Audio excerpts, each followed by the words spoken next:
Thank you for the very kind introduction. Thank you for the warm welcome to the foundation. Thank you all for coming out into the real world to have a conversation. I very much appreciate that. It's always such a great pleasure to see real human beings who are willing to go somewhere, to listen, to talk about a book. What I cannot do is summarize my book. My book is a contemporary history of the 2010s. It's a history of Russia and Ukraine and the European Union and the United States, which tries to explain how we got from a world where democracy seemed normal to a world where authoritarianism seems normal. What I'd like to do, instead of summarizing the book, is to present its main idea with a few examples. The main idea of this book is that freedom, our subject tonight, freedom, depends upon our sense of time. Now, that might seem like a very obscure and strange thing to say. What does freedom have to do with time? Why do we need time to be free? How does it matter? Why does it matter how we think about time? The case that I'd like to make is that it matters profoundly. The case that I'd like to make is that freedom depends upon the future. Now, what do I mean by that? Let's start from the negative example. Let's start from the world that we live in now. Let's start from the world or the Europe, or for that matter, the America that we find ourselves living in. What is the strangest and most notable thing about these new authoritarians? The strangest thing about them and their greatest success is that they've killed the future. Have you noticed that? Have you noticed how hard it's become to talk about the future? Have you noticed how in politics today we have some people who are trying to defend the status quo, and we have other people who are talking about a past that never took place?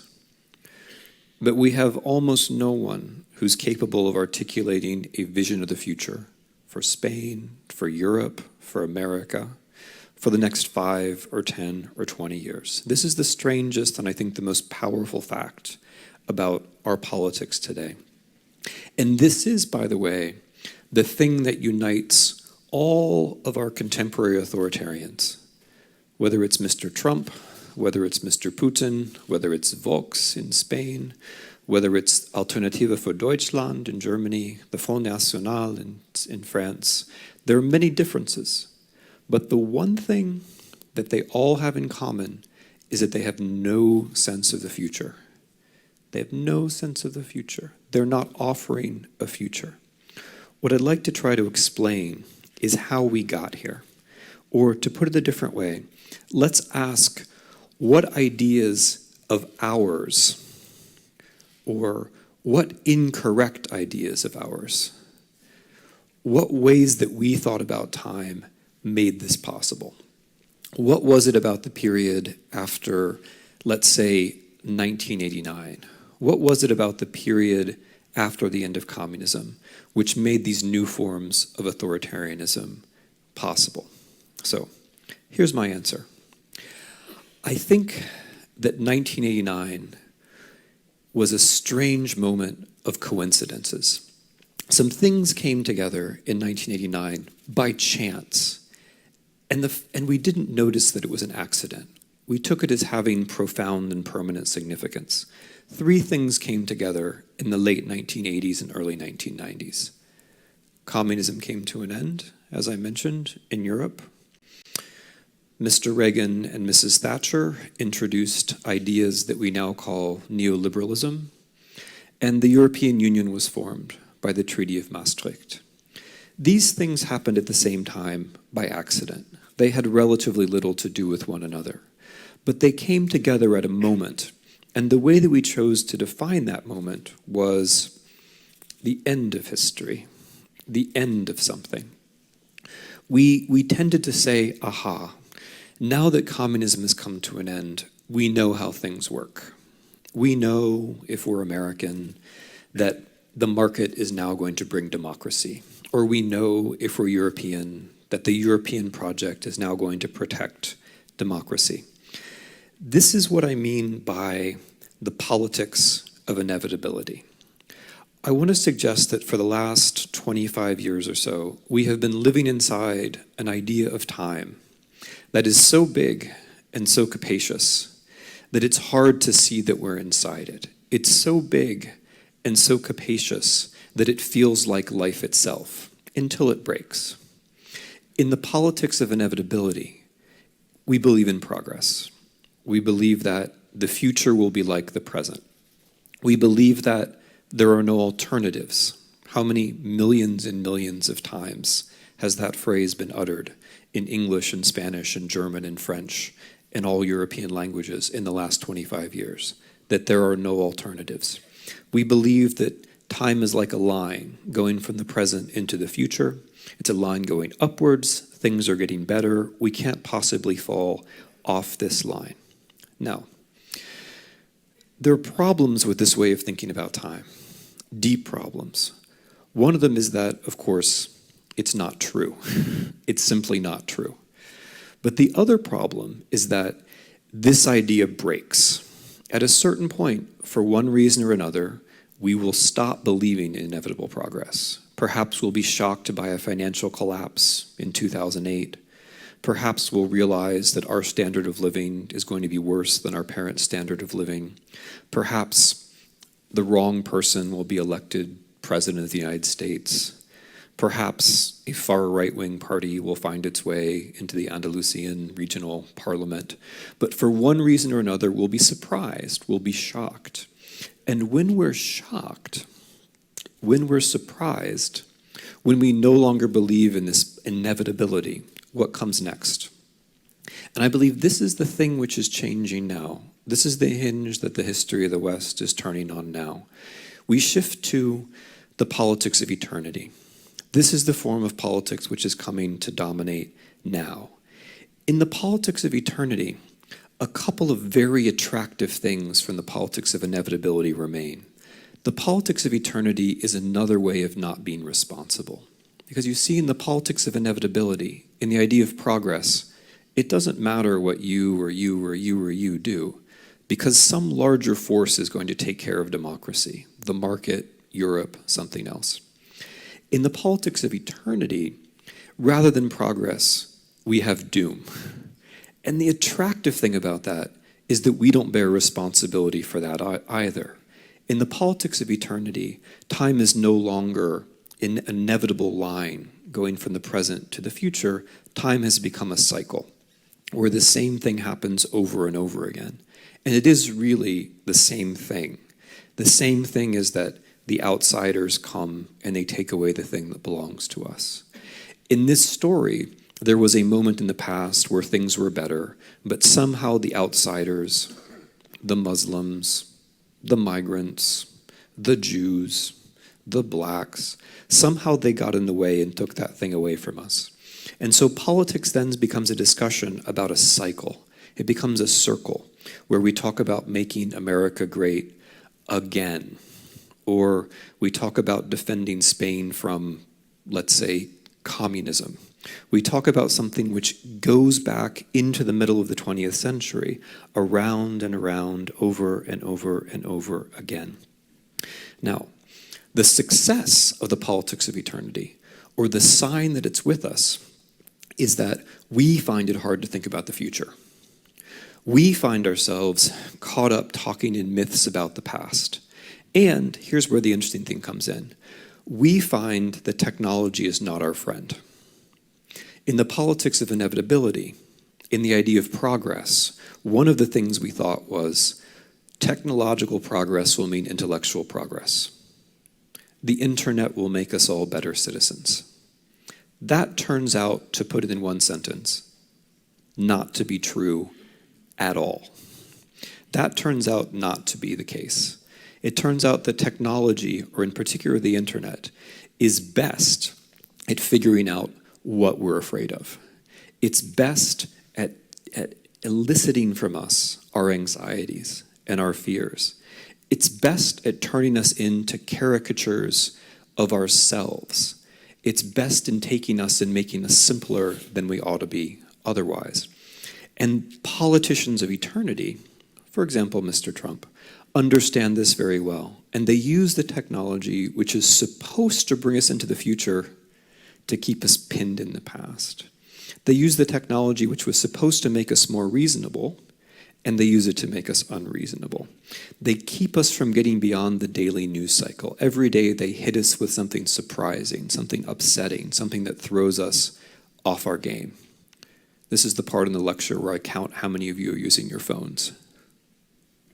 1. You're the only one.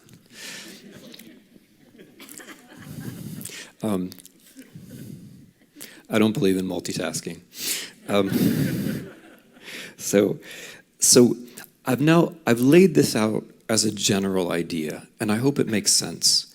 But the way I think to make it clear is to talk about the examples. And the example of the politics of eternity that's most profoundly important is Russia. So Russia. You're all going to have to talk about Russia a lot more now, because as soon as you have a far right-wing party in your country, one of the things that always happens is that the far right-wing party then talks about how wonderful Russia is. This is now going to happen. In the next few weeks, Volks will continue to talk about how wonderful Russia is, and you will all wonder, why is that? Right? I'm very confident that this prediction is true. So why is it, to ask a larger question, why is Russia so important? Why should Russia be so important? Why do we all have to talk about Russia all the time? This is Barack Obama's position about Russia. You remember we used to have another president, and his name was Barack Obama. Okay. No, but this is the thing about the politics of eternity. It drives out our memory of the actual past, and it pounds us all the time till all we can think about is the present and our emotions and the myths of the past. So doesn't it seem like Barack Obama was 100 years ago? It seems like it was a different age entirely, right? It was 2 years ago. Anyway, forgive my moment of nostalgia. So when Barack Obama looked at Russia, he said, that's just a regional power. Now, why would Barack Obama say that? Because Barack Obama, who in many ways is a wonderful person, was in many ways also a politician of inevitability. He's thinking, well, Russia has a small economy, Russians don't invent very many things, therefore Russia's not very important. If you're in the politics of inevitability, if you think economics determines politics, that's a reasonable way to proceed. But Russia was already somewhere else. And this is why Russia is so important for us today. I want to stress this. It's not because there's something special about Russian culture, or that Russia's not European, or that Russia has to be autocratic. I don't believe any of those things. What I do believe is that in our 21st century world, Russia has reached the logical extreme of the politics of eternity before anyone else. And the way to think about what Russia is doing to all of us is that it's seducing us along. It's trying to bring us along to a place where it has already reached. Russia is the world capital of futurelessness. Russia is the world capital of the absence of the future. What's specific about Russia in European politics is that Russian elites have found a way to govern without the future. Now, why is Russia the place where the future is gone? Why is Russia the place that is exporting futurelessness to all of us? There are basically 5 reasons. The first is that Russians, quite understandably, quickly grasped that our politics of inevitability was wrong. The experience of Russians in the 1990s was not that unfettered capitalism created democracy, which, by the way, it doesn't. Russians very quickly understood that unfettered capitalism, capitalism without law, the thing that they experienced, did not bring about democracy. So they very quickly understood that our, or at least the American politics of inevitability wasn't true.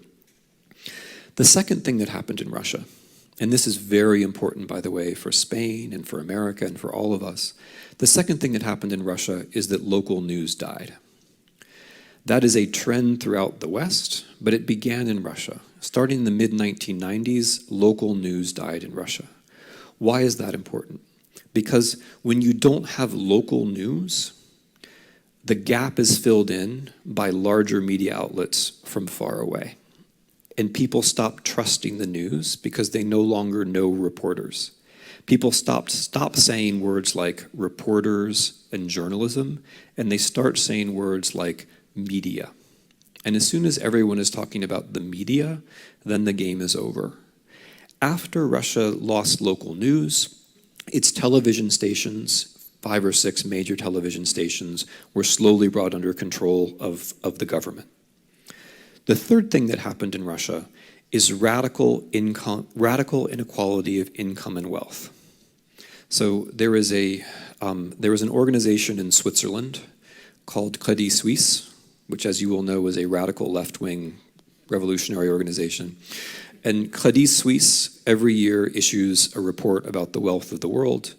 According to Credit Suisse, the only country that is more unequal in terms of wealth and income than my country is the Russian Federation. Why does this matter? Because if there's extreme inequality of wealth and income, there's also no social advancement. It's very difficult for people to change their place in society if there is extreme inequality of wealth and income. And that means that people don't believe in a future, or they don't believe in a future that's different from the present. The fourth reason why Russia is the capital of eternity is hydrocarbons, natural gas, oil. Russia, like for example Saudi Arabia, is a hydrocarbon oligarchy. It's a state whose ruling class depends upon the export of hydrocarbons. And if you depend on the export of hydrocarbons, whether you're Russian or whether you're Saudi, or for that matter, if you're American, it doesn't matter, you don't like talking about the future. Because the future is global warming, and global warming is your fault. The fifth reason why there's no future in Russia is the succession problem. No one in Russia knows what will happen after Putin dies or after he leaves power, and no one in Russia is allowed to say the thing that I just said. The fact that you don't have a succession principle, that democracy has been discredited and there's no obvious heir to Mr. Putin, is one final and very powerful reason why you can't talk about the future in Russia. Now, what this means in practice is that Russian elites have found a new way to govern. And it's an interesting way to govern, and it's an intelligent way to govern, and one must treat it respectfully and try to understand it from the inside. They have managed to govern from mistrust. So in Spain, you're still in the old-fashioned world where you would like to trust your politicians.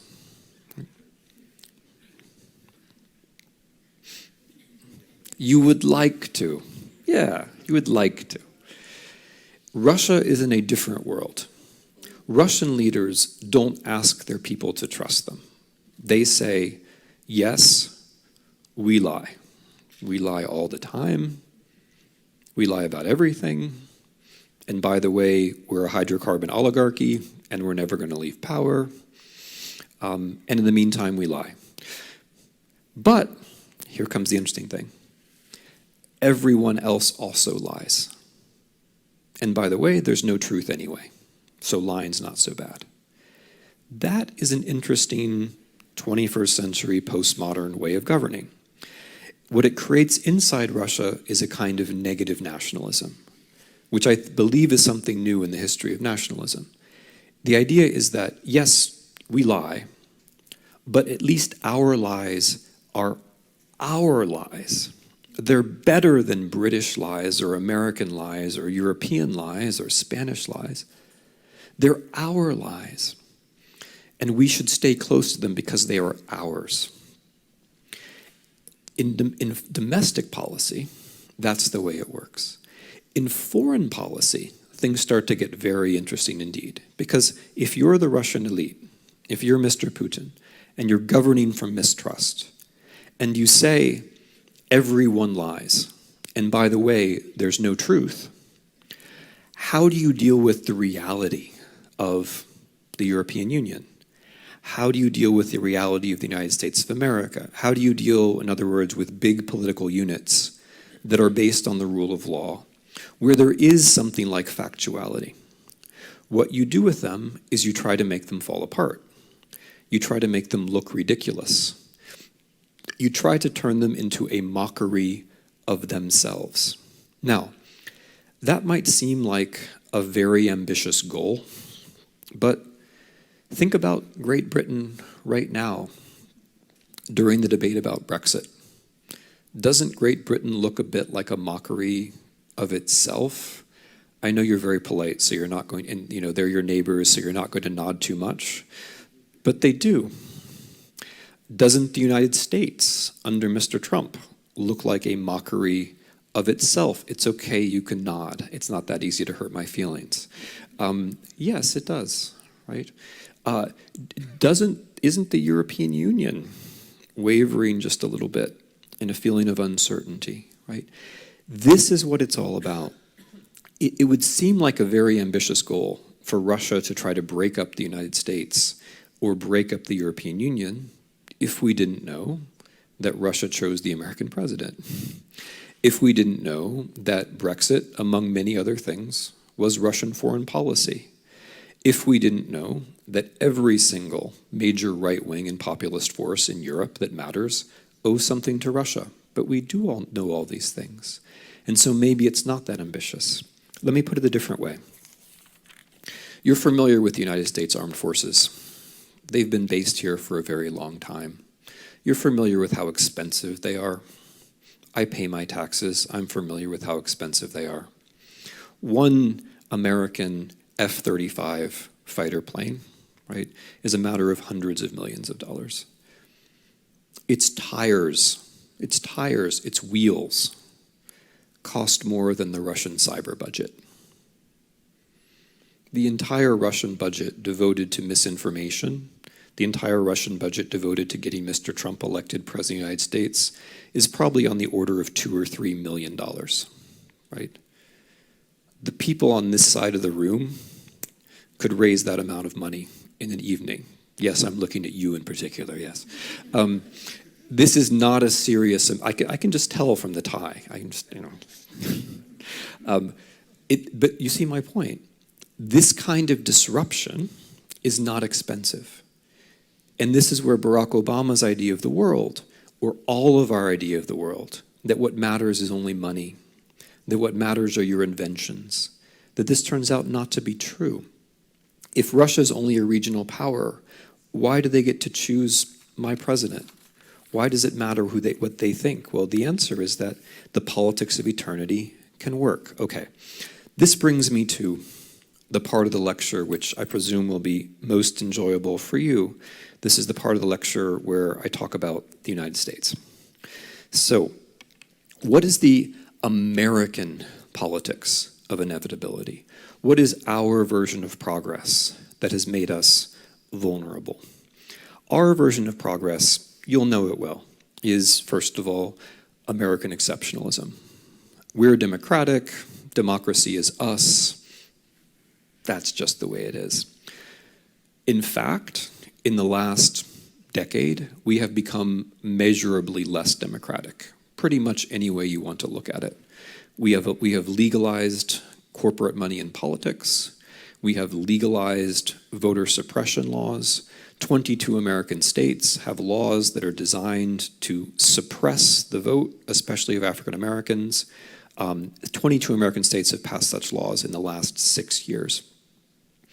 The other part of our politics of inevitability is the market, the so-called free market.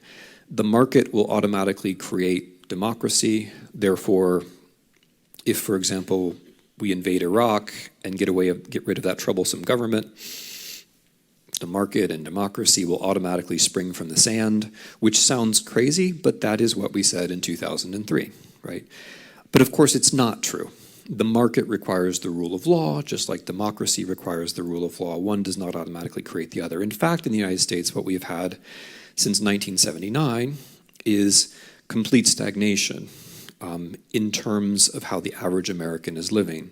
Since 1979, basically all of the increase in income and wealth in my country has been captured not by the top 1%, but by the top 0.01%.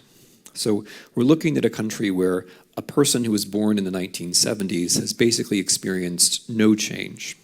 Or to put it a different way, if you were an American born in 1945, your chances of making more money than your parents was greater than 90%. If you're an American born in the mid-1970s, it dips below 50%, and it's still going down. So in fact, we have inequality, and inequality is a problem for democracy. The third part of our politics of inevitability I've mentioned, and that's technology.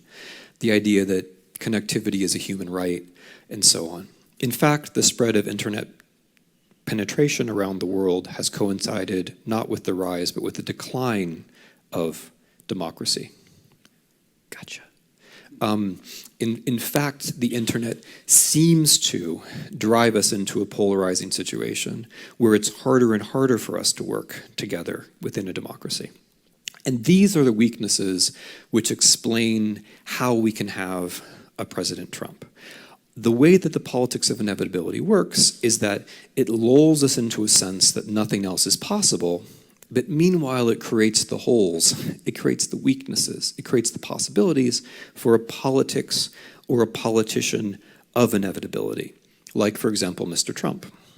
Mr. Trump is a very skillful politician of eternity. He's a very skillful politician of eternity, and it's important to see him that way. Yes, he looks strange. Yes, he's not very coherent. Yes, he doesn't work very hard. Yes, he's never had any success in politics before he became president of the United States. Yes, he's a failed businessman. There are many things one can say about Mr. Trump, and I'm happy to say them all, but I only have 40 minutes. But the interesting thing about Mr. Trump, and the thing which is most important, is that he is a skillful politician of eternity. He understands something very important, which is that you can appeal to people by talking about making America great again, right? Making America great again is a classic slogan of the politics of eternity. What Mr. Trump provides is nostalgia without policy. He's right that in the 1950s and the 1960s, the 1970s, America was a country where people were generally doing better than they are now. That's true. It was a result of many things, including government intervention, the welfare state, and unions. Mr. Trump is not proposing to restore those things. On the contrary, he's against all of those things. It's nostalgia without policy. It's trying to create a sense that the only thing which has gone wrong is that other people came and took things away from us. The migrants, the Mexicans, the Muslims, lately it's also been the Jews. Other people came and took things away from us. Consider the idea of building a wall. Build that wall, which is the slogan most associated with Mr. Trump, is an excellent example of the politics of eternity. Where does the slogan, build that wall, come from? The slogan, build that wall, was a slogan tested by a British company called Cambridge Analytica, using data from Facebook in order to find out what slogans will activate or enrage Americans the most. So a group of foreigners using the internet figured out what slogan would get Americans most excited, and it turned out to be "Build That Wall."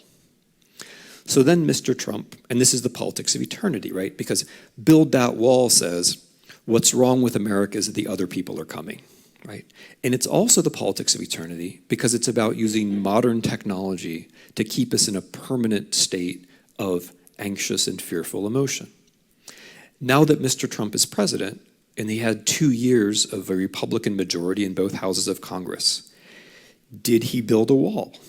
Of course not. Building a wall would require work. It would require a law, it would require administration, it would require allocating money. Those things are difficult. It's much easier to just say, build that wall, than to actually build a wall. So the wall is it's a very good example of nostalgia without policy. They're not going to build a wall. They don't have to build a wall. Their electorate thinks that they built it anyway. They don't have to build it. The slogan now is finish that wall. But they haven't started. They haven't started. And they're not going to start. Mr. Trump goes to the Mexican border and he gets out of his car and he looks at the equivalent of giant tile samples. So, I don't know, you guys look like you probably have a nice kitchen. I'm just guessing. But if you have, do you? Yeah, you're modest about it, but you do. Yeah.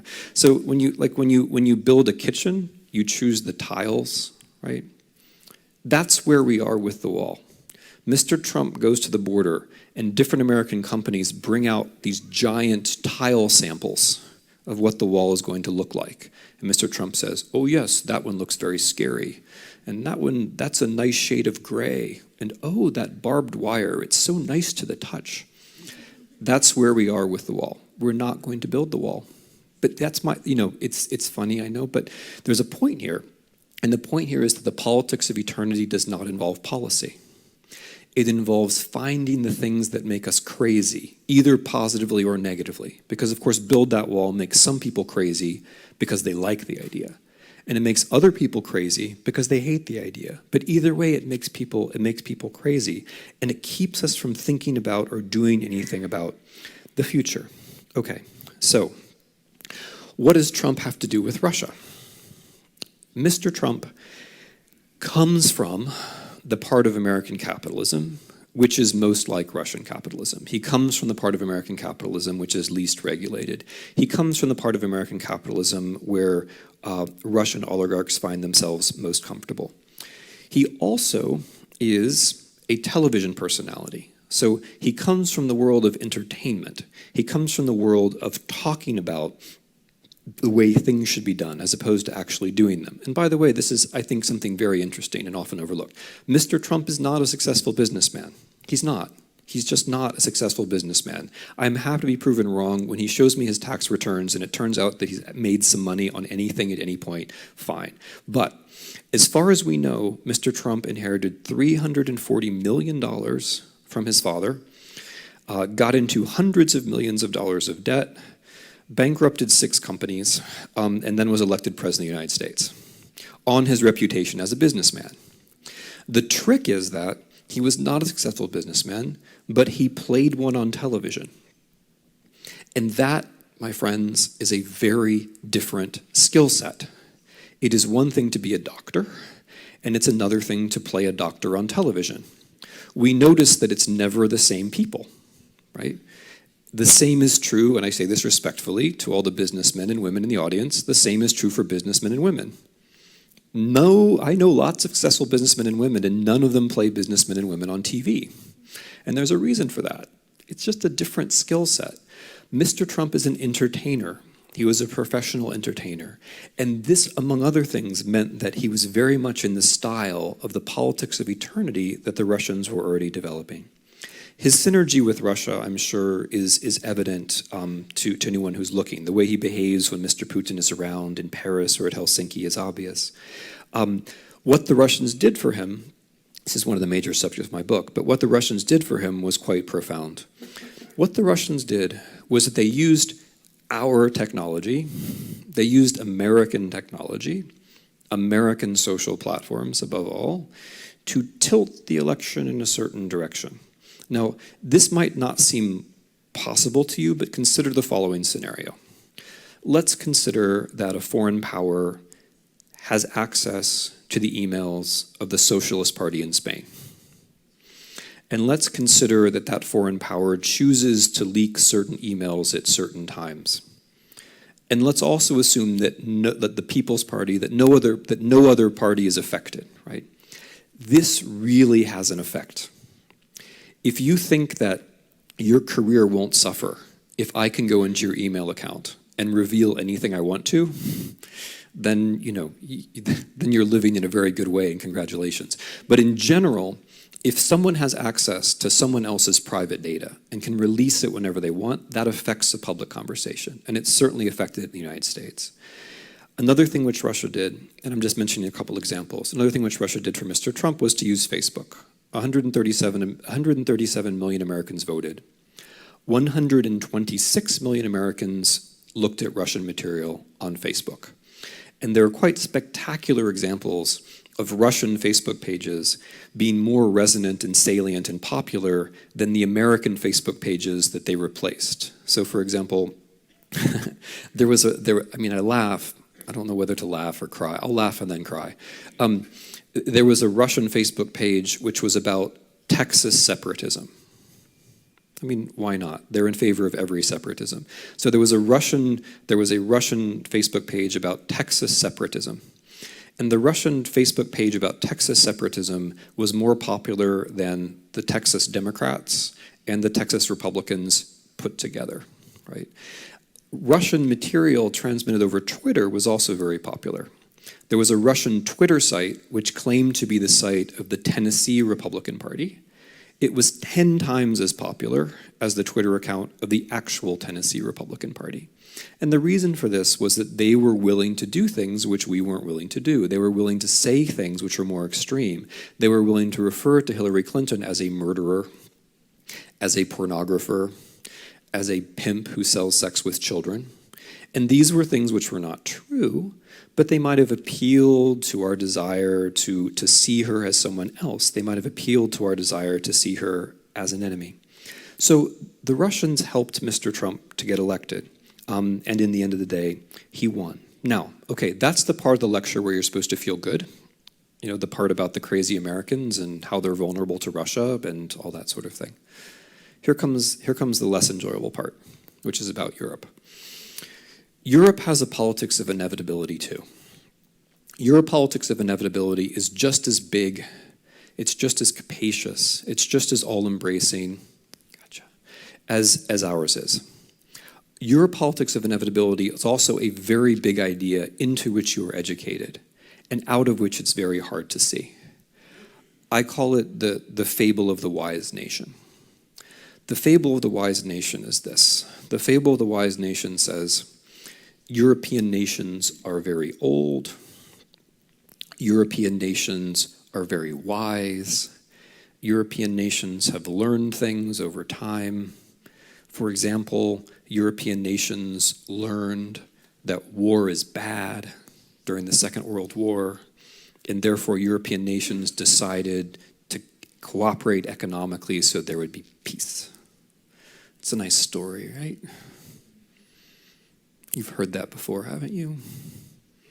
You realize that not a single word of that is true.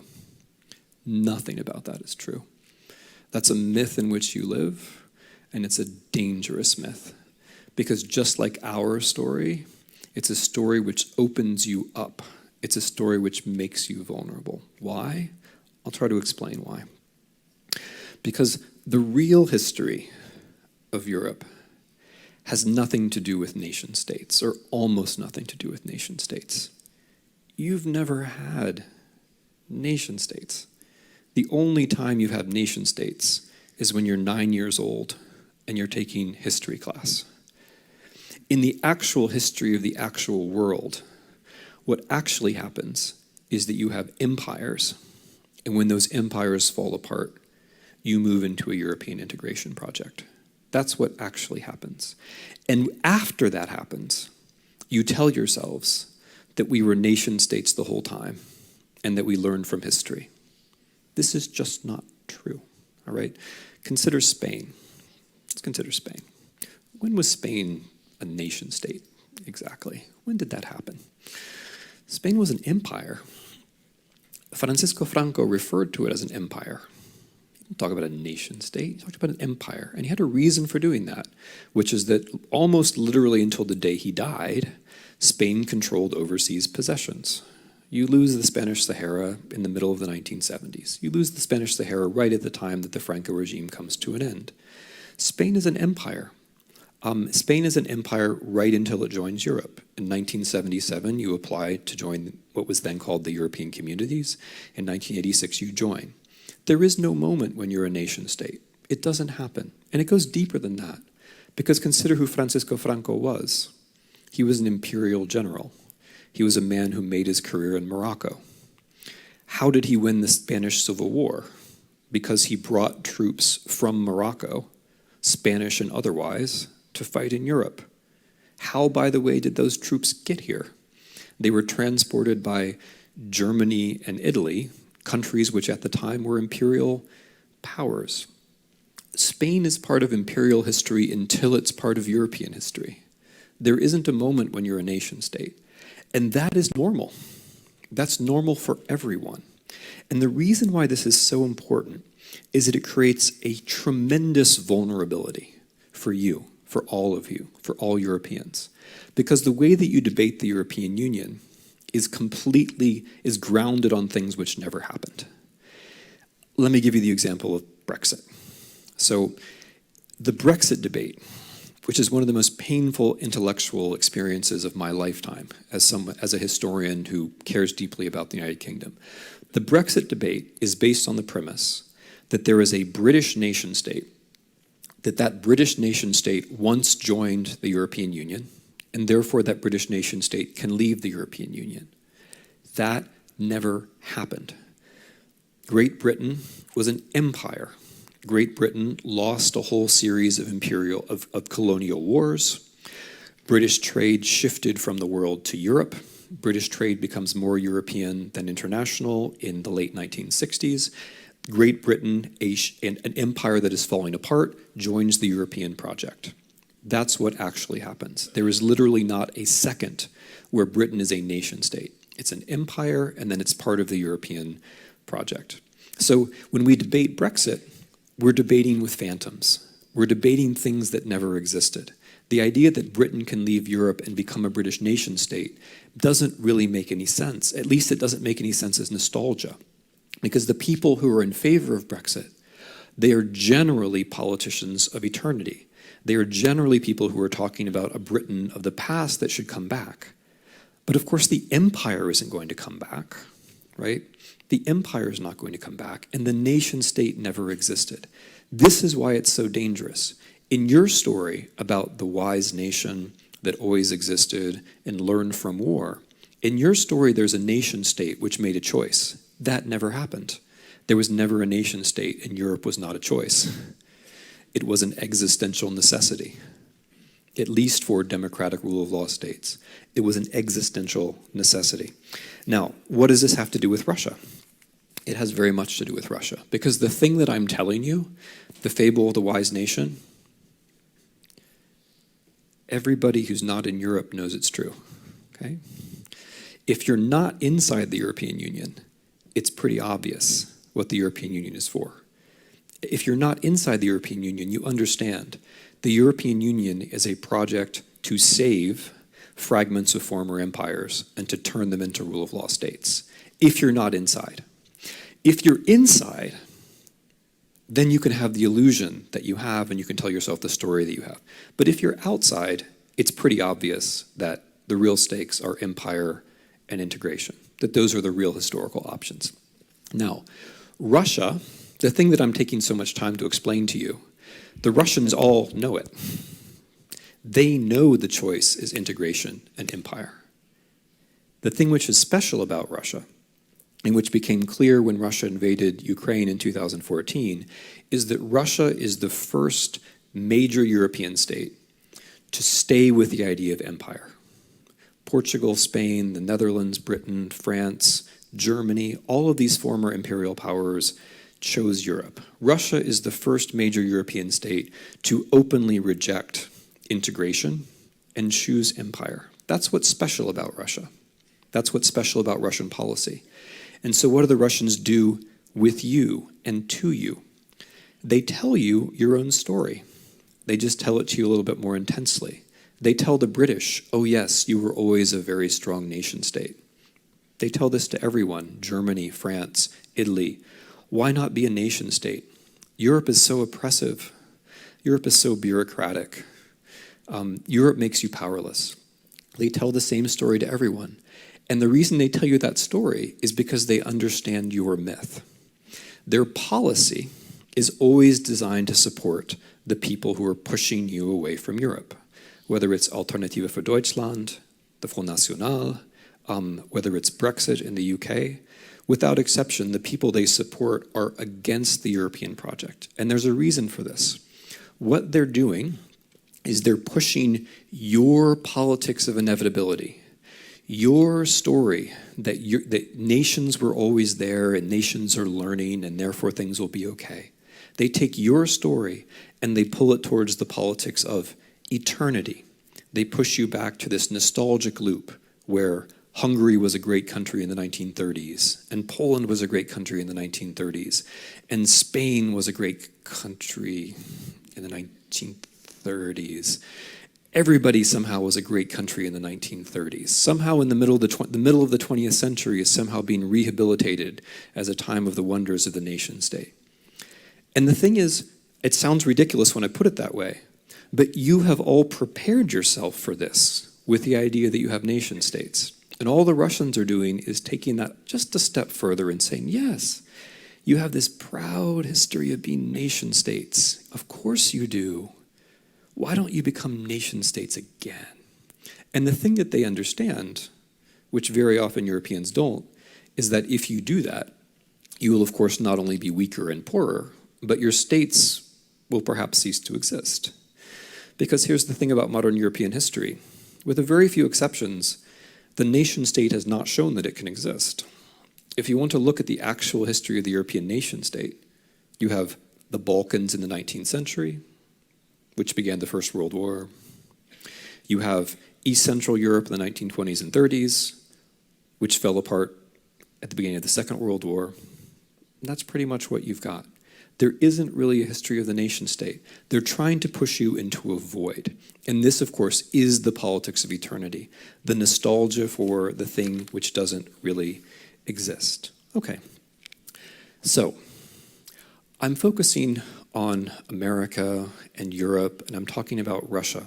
But deeply, this isn't really about Russia or Europe or even America. Deeply, I think this is about the future. Russia is further along than the rest of us. Russia is the only country that has a policy to pull us towards it, to pull us towards eternity. But fundamentally, the causes of this are much more profound. The causes of this go back to us. And so the answers also have to begin with us. So I'm going to close with just a few ideas about how the future might come back. Because if it's right, and I think it is, that defending freedom means creating the future, then we have to ask ourselves, how can a future be created? The idea that I give in the book, the way that I try to find between eternity and inevitability, is what I call the politics of responsibility. And by the politics of responsibility, I mean accepting that there is a future and that it's not determined, and that we use history to understand what's possible and what's not, and we make choices. It's a very simple idea. It's an idea that brings history together with democracy. And by the way, I'm convinced, and this is my second point, that history and democracy do have something to do with one another. History is a way of thinking about time, where time moves forward, but not everything is determined. History is a way of understanding the past as limitations, but not as determinations. And history is a way of seeing that there are things that not everything is possible in the future, but some things are possible in the future.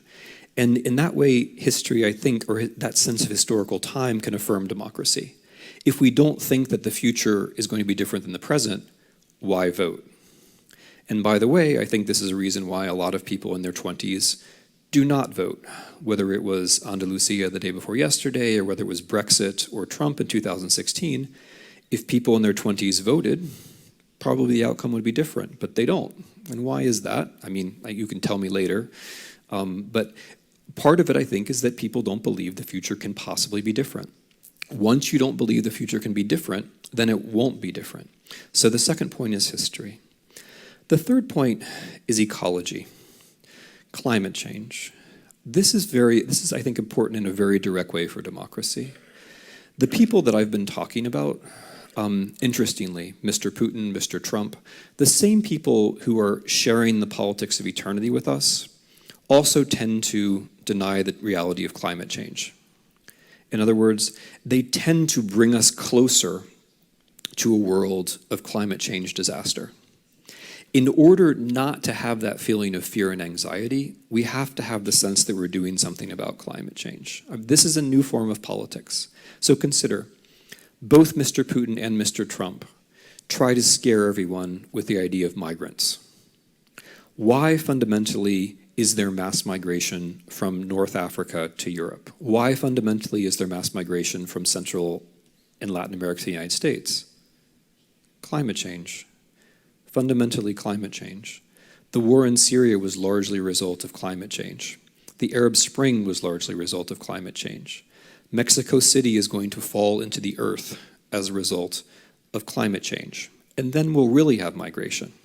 So what I find interesting is that the same people who try to get us all scared about migration are the ones who are making migration more or less inevitable, which means that if we want to have a sense of the future, we have to care about climate change. The fourth thing for me is factuality. So the politicians of eternity, as you might have noticed, play very fast and loose with the facts in the best of cases. And in the worst of cases, again, like Mr. Putin and Mr. Trump, they deny that facts are real. They deny that there is such a thing as truth. If we want to move away, and the thing about the politics of eternity is, it draws you away from believing that there is such a thing as truth. It makes you distrustful of everything. It makes you doubt whether your newspapers are any good. It makes you doubt whether anyone ever tells the truth. And as soon as you move into that state of total doubt about facts, what's left? Your feelings. That's the thing you can be sure about. You can be sure about what you're afraid of. So the only way to get back to a world where democracy can work, I think, is to produce factuality. We have this problem in the West that we think that the facts just are out there and they defend themselves. They're not out there. Getting facts is a lot of work. And currently in Western civilization, we're asking a few thousand people. We have a few thousand investigative reporters in our entire civilization, a few thousand. And we're asking them to produce all the facts, which we will then copy on the internet, right? Most of the so-called reporting on the internet is just people copying what other people are investigating. But if you get right down to it, there are only a few thousand people doing the investigation for our entire civilization. We can do better than that, and 10 of them are in this room, so we can do better than that, and we probably have to. The next thing is equality. I think it's no accident that the countries where the most surprising things have happened are the places with the most drastic inequality of wealth: Russia, the United States, the United Kingdom. Inequality makes it very hard for people to believe in the future. It makes it very hard for people to believe that they will do better, and therefore it makes it very hard for them to believe in anything like historical time. More than that, inequality makes it very hard to have a single national conversation. And now I will speak from American experience about this. When people are doing so well that they control billions of dollars, the truth is not enough for them, right? When people are doing so badly that they can't think about the future at all, the truth is too much for them.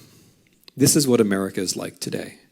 You have a group of people who you can't tell the truth to because they already know everything. I mean, the things they know are like we're going to go to Mars and live forever. That's what they know, right? That's what our oligarchy is going to go to Mars and live forever. I'm simplifying somewhat, but like this is their idea. You can't have a conversation about going to Mars and living forever with the 150 million Americans who are not doing very well, right? You can't have that conversation. Those people are not living in the same world. And if they're not, then democracy becomes very hard. The final thing that I wanted to stress is the notion of Europe as the future. I think this is a turn that has to be made, and of course it's not my responsibility to make it. This is the part of the lecture where you remember that I'm an American and you notice my heavy American accent. This would be not my job. I'm just going to point it out. I think that if the conversation continues to be about the mythical national past that you never had, whether it's the mythical national past in the proud nationalist version, or whether it's the mythical national past in the fictional EU nation states came together version, if the conversation continues to be about the fictional national past, I think it's going to be very hard for the European Union to survive. If the European Union is going to survive, it has to be able to talk, or rather you have to be able to talk about it in terms of the future. The European Union, I don't think, can continue to go on forever saying, we brought together the nation states of Europe and after the Second World War. For one thing, it's not true, but for another thing, I don't think it matters that much to people who are in their 20s and 30s. I just don't. I think people in their 20s and 30s probably do care about things like human rights in the age of cyber, or climate change, or other things which Europe can actually do something about, and which, by the way, Europe is doing something about. If Britain or Spain leaves the European Union, will you seriously be able to deal with Google? No, you will not. Will you seriously be able to deal with climate change? No, you will not. Will you be able to deal with China or with us? Of course not. But as the European Union, you can. There is a story about Europe that could be a story of the future. And I think that story is the one that has to be told. Thank you very much.